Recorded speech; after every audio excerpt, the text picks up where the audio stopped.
हमारे वीडियो अंग्रेजी में देखने के लिए फॉलो करें हमारा ही दूसरा यूट्यूब चैनल दृष्टि IAS इंग्लिश।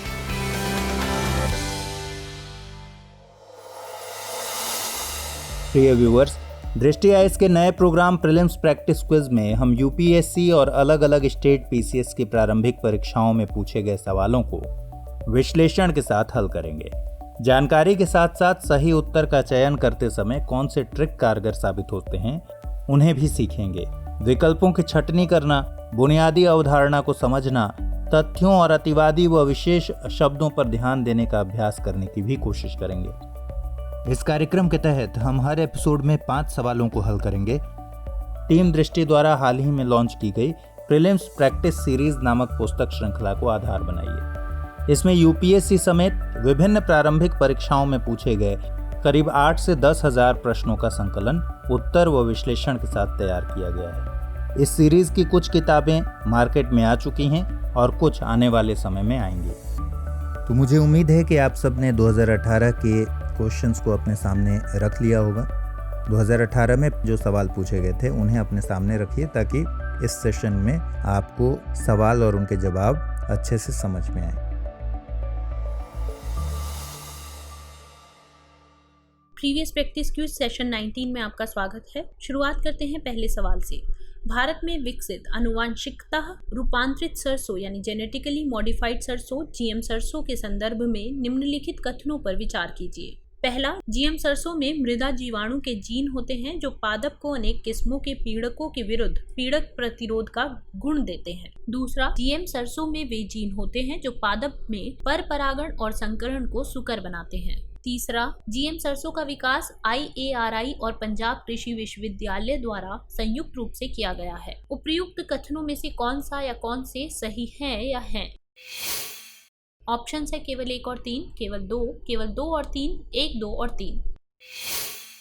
गाइस, इस सवाल को एलिमिनेशन मेथड से सॉल्व किया जा सकता है। अगर आपको तीसरे कथन के बारे में जानकारी है कि वह गलत है तो हमारे पास केवल B विकल्प ही बचता है जिसमें तीसरा कथन मौजूद नहीं है, इसलिए इस सवाल का उत्तर B होगा। सवाल में GM सरसों के बारे में पूछा गया है, लेकिन हम यहाँ पहले GM यानी जेनेटिकली मॉडिफाइड फसलों के बारे में जानेंगे, उसके बाद GM सरसों पर आएंगे। फ्रेंड्स, GM एक ऐसी तकनीक होती है जिसमें किसी ऑर्गेनिज्म के भीतर DNA को इंसर्ट किया जाता है, यानी ऐसे ऑर्गेनिज्म जिन्हें जेनेटिक इंजीनियरिंग या DNA रिकॉम्बिनेंट तकनीक से मॉडिफाई किया जाता है।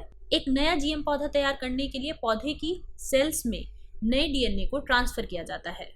GM फसलों के कुछ फायदे हैं, जैसे इन फसलों में पोषण ज्यादा होता है, इन फसलों में जल और उर्वरकों की कम जरूरत होती है, बीमारियों और सूखा से लड़ने की क्षमता अच्छी होती है, इन फसलों में कम कीटनाशकों की जरूरत पड़ती है, ये फसल तेजी से बढ़ सकती है। लेकिन इन फसलों की वजह से कुछ समस्याएं भी पैदा हुई हैं, जैसे इनसे एलर्जिक रिएक्शंस होने की बात सामने आई है। फसलों के जीन में हानिकारक बदलाव होने की संभावना भी है। जब किसी एक GM फसल से किसी दूसरी फसल में स्वतः जीन ट्रांसफर होता है तो इस स्थिति में उसकी वैज्ञानिकता की जांच नहीं हो पाती। अब हम भारत में विकसित GM सरसों की बात करते हैं।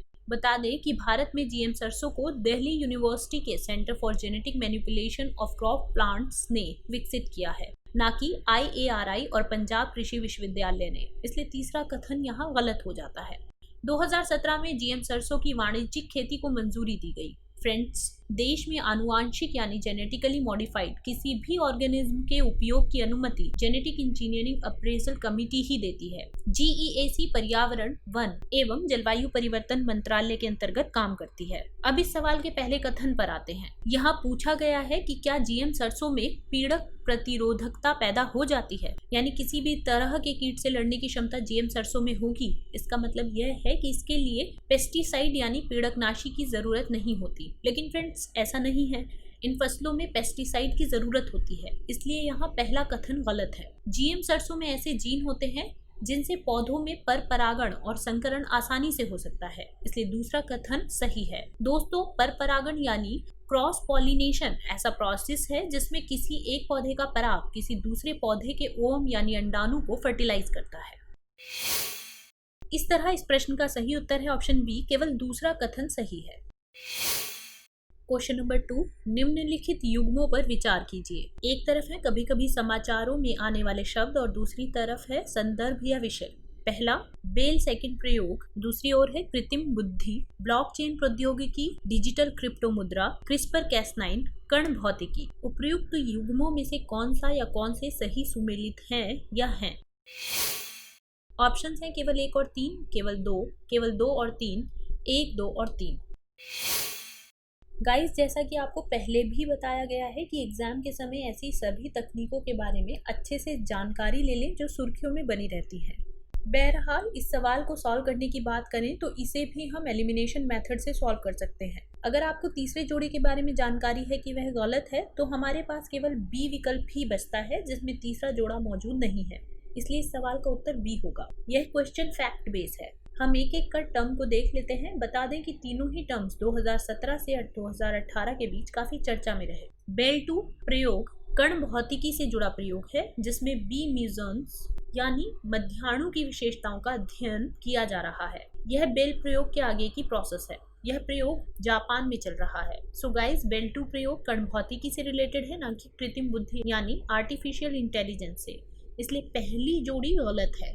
आर्टिफिशियल इंटेलिजेंस में किसी मशीन को इस तरह तैयार किया जाता है कि वह किसी इंसान की तरह सोच सके और उसी की तरह काम कर सके। अब हम ब्लॉकचेन टेक्नोलॉजी पर आते हैं। गाइस, ब्लॉकचेन टेक्नोलॉजी का यूज क्रिप्टो करेंसी के संचालन में किया जाता है, लेकिन अब इसका इस्तेमाल क्रिप्टो करेंसी के अलावा वित्तीय क्षेत्र से लेकर कृषि और शिक्षा के क्षेत्र में भी किया जा रहा है। इसे नॉर्मली एक डिजिटल बही खाता तकनीक के तौर पर जाना जाता है। इस तकनीक में ब्लॉक्स की एक चेन होती है। ब्लॉक से यहाँ मतलब डिजिटल सूचना से है, जबकि चेन से मतलब पब्लिक डेटाबेस से है। दोस्तों, क्रिस्पर कैस9 काफी लंबे समय से चर्चा में है। इसका संबंध जीन एडिटिंग से है, ना कि कण भौतिकी से, इसलिए यहाँ तीसरा युग्म गलत है। बता दें कि जीनोम में एडिटिंग के लिए जिस तकनीक का आज बड़े स्तर पर उपयोग हो रहा है वह क्रिस्पर कैस9 तकनीक ही है। वैज्ञानिक इस तकनीक से डीएनए अनुक्रम यानी सीक्वेंस और उसके फंक्शंस को आसानी से मॉडिफाई कर सकते हैं। क्रिस्पर कैस9 में क्रिस्पर एक डीएनए है, जबकि कैस9 प्रोटीन एक एंजाइम है। क्रिस्पर कैस9 के आगे भी नई तकनीक क्रिस्पर कैस12 आ चुकी है, जिसे हमने 28 फरवरी से 5 मार्च 2020 के करंट न्यूज बुलेटिन में कवर किया है। आप वहां से इसके बारे में और जानकारी ले सकते हैं। इस तरह इस प्रश्न का सही उत्तर है ऑप्शन बी, यानी केवल दूसरी जोड़ी सही है। क्वेश्चन नंबर 3, जब सुबह आपके स्मार्टफोन का अलार्म बजता है तो आप उठ जाते हैं और अलार्म को बंद करने के लिए उसे थपकी देते हैं, जिससे आपका गीजर स्वतः ही चल पड़ता है। आपके स्नानागार में लगा स्मार्ट दर्पण दिन के मौसम को दर्शाता है और आपकी ऊपरी टंकी में पानी के स्तर का भी संकेत देता है। जब आप नाश्ता बनाने के लिए अपने रेफ्रिजरेटर से कुछ किराना सामान निकाल लेते हैं, यह इसमें भंडारित सामान में आई कमी को जान लेता है और ताजे किराने सामानों की पूर्ति के लिए क्रयादेश दे देता है।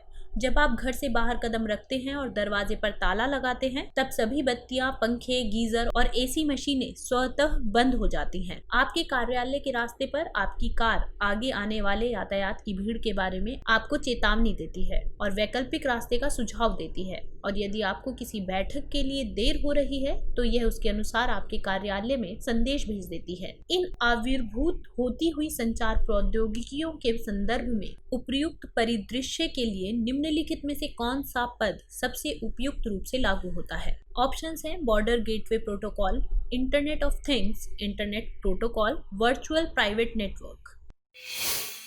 गाइस, इंटरनेट से जुड़ी नई नई तकनीकों में IoT यानी इंटरनेट ऑफ थिंग्स तकनीक काफी सुर्खियों में रहती है। इस तकनीक में हमारे आसपास की कई सारी डिवाइस को इंटरनेट से जोड़ दिया जाता है। गाइस, सवाल में ही IoT के बारे में काफी कुछ बता दिया गया है। कुछ और भी चीजें IoT से जुड़ी हुई हैं जो हमारे जीवन को सुगम बनाती हैं, इसलिए इस सवाल का उत्तर बी होगा। अब बॉर्डर गेटवे प्रोटोकॉल पर आते हैं। बॉर्डर गेटवे प्रोटोकॉल एक स्टैंडर्डाइज यानी मानकीकृत गेटवे प्रोटोकॉल होता है जो इंटरनेट पर ऑटोनोमस सिस्टम्स के बीच रूटीन इंफॉर्मेशन एक्सचेंज करता है। वहीं अगर इंटरनेट प्रोटोकॉल की बात करें तो इसका यूज किसी व्यक्ति को इंटरनेट के जरिए सूचना भेजने के लिए करते हैं। इसके लिए हमें यूजर के IP एड्रेस की जरूरत होती है। जबकि VPN यानी वर्चुअल प्राइवेट नेटवर्क की बात करें तो ये एक ऐसे इंटरनेट नेटवर्क है जिसे यूजर्स अपने निजी उपयोग में लाते हैं। VPN में प्राइवेट नेटवर्क को इंक्रिप्शन द्वारा सुरक्षित रखा जाता है ताकि इसका उपयोग वे लोग ही कर पाएं जिनको इसकी अनुमति मिली हो। इस तरह इसका सही उत्तर है internet of things. Question number 4, Bharat में सौर ऊर्जा उत्पादन के संदर्भ में नीचे दिए गए कथनों पर विचार कीजिए। पहला, भारत प्रकाश वोल्टीय इकाइयों में प्रयोग में आने वाले सिलिकॉन वेफर्स का दुनिया में तीसरा सबसे बड़ा उत्पादक देश है। दूसरा, सौर ऊर्जा शुल्क का निर्धारण भारतीय सौर ऊर्जा निगम के द्वारा किया जाता है। उपर्युक्त कथनों में से कौन सा या कौन से सही है या है? ऑप्शंस हैं केवल एक, केवल दो, एक और दो दोनों, ना तो एक और ना ही दो। गाइस, यहाँ पहला कथन गलत है क्योंकि भारत में अभी फिलहाल प्रकाश वोल्टीय इकाइयों के मॉड्यूल्स और सेल्स ही बनते हैं। फ्रेंड्स, सोलर पैनल्स के विनिर्माण पर नजर डालें तो सबसे पहले इसकी शुरुआत पॉलीसिलिकॉन से होती है। ये पॉलीसिलिकॉन सिलिकॉन से ही बनते हैं। इन पॉलीसिलिकॉन से ही बाद में इनगर्ट्स यानी पिंड बनते हैं। इसके बाद ये इनगर्ट्स वेफर्स यानी पतले टुकड़े के रूप में से काट दिए जाते हैं। इन वेफर्स से सेल बनाए जाते हैं और उन सेल्स को इकट्ठा कर मॉड्यूल बनाए जाते हैं। इन मॉड्यूल्स को ही सोलर पैनल कहा जाता है। प्रिय व्यूअर्स, यहाँ दूसरा कथन भी गलत है क्योंकि देश में सौर ऊर्जा पर जो शुल्क लिया जाता है उसे केंद्रीय विद्युत विनियामक आयोग या राज्य विद्युत विनियामक आयोग के रेगुलेशन से फिक्स किया जाता है। इनमें प्रतिस्पर्धात्मक नीलामी यानी कॉम्पिटिटिव बिडिंग का भी सहारा लिया जाता है। केंद्रीय विद्युत विनियामक आयोग एक सांविधिक निकाय है जिसकी स्थापना विद्युत अधिनियम 2003 से हुई थी। पहले इसकी स्थापना विद्युत विनियामक आयोग अधिनियम 1998 से की गई थी, लेकिन 2003 के नए एक्ट से पुराने कानून को हटा दिया गया। इस तरह क्वेश्चन नंबर 4 का सही आंसर है ऑप्शन डी, यानी दोनों ही कथन गलत हैं। क्वेश्चन नंबर 5, 3D मुद्रण का निम्नलिखित में से किसमें प्रयोग होता है? पहला, मिष्टान्न की चीजें बनाने में। दूसरा, जैव इलेक्ट्रॉनिकी कर्ण के निर्माण में। ऑटोमोटिव उद्योग में, पुनर्निर्माणकारी शैल्यक्रम में, दत्त डेटा संसाधन प्रौद्योगिकियों में। नीचे दिए गए कूट का प्रयोग कर सही उत्तर चुनिए। ऑप्शंस हैं केवल 1, 3 और 4, केवल 2, 3 और 5, केवल 1 और 4, 1, 2, 3, 4 और 5। गाइस, 3D मुद्रण से मतलब यहाँ 3D प्रिंटिंग की बात की जा रही है। बता दें कि 3D प्रिंटिंग को एडिटिव मैन्युफैक्चरिंग भी कहा जाता है। यह एक ऐसा प्रोसेस है जिसमें किसी डिजिटल फाइल से 3 डायमेंशनल यानी त्रिविमीय ठोस वस्तु बनाई जाती है। इस तकनीक में एडिटिव प्रोसेस को फॉलो किया जाता है। एडिटिव प्रोसेस में किसी वस्तु को लगातार कुछ हॉरिजॉन्टल यानी ऊर्ध्वाधर परतों में काटा जाता है। दोस्तों, इस तकनीक से जटिल आकार बनाया जा सकता है, जबकि इसमें ट्रेडिशनल मेथड की तुलना में कम मटेरियल की जरूरत होती है। ऑटोमोटिव इंडस्ट्री से लेकर डाटा को प्रोसेस करने और कन्फेक्शनरी आइटम्स बनाने से लेकर सर्जरी करने तक में 3D प्रिंटिंग का प्रयोग किया जा रहा है। इसके अलावा रैपिड प्रोटोटाइपिंग, एविएशन यानी विमानन, निर्माण, उपभोक्ता वस्तुओं को बनाने, एयरोस्पेस जैसे क्षेत्रों में भी 3D प्रिंटिंग का प्रयोग किया जा रहा है। इसलिए सवाल में दिए गए सभी प्रयोग सही हैं। इसलिए इसका उत्तर है ऑप्शन डी, 1, 2, 3, 4 और 5।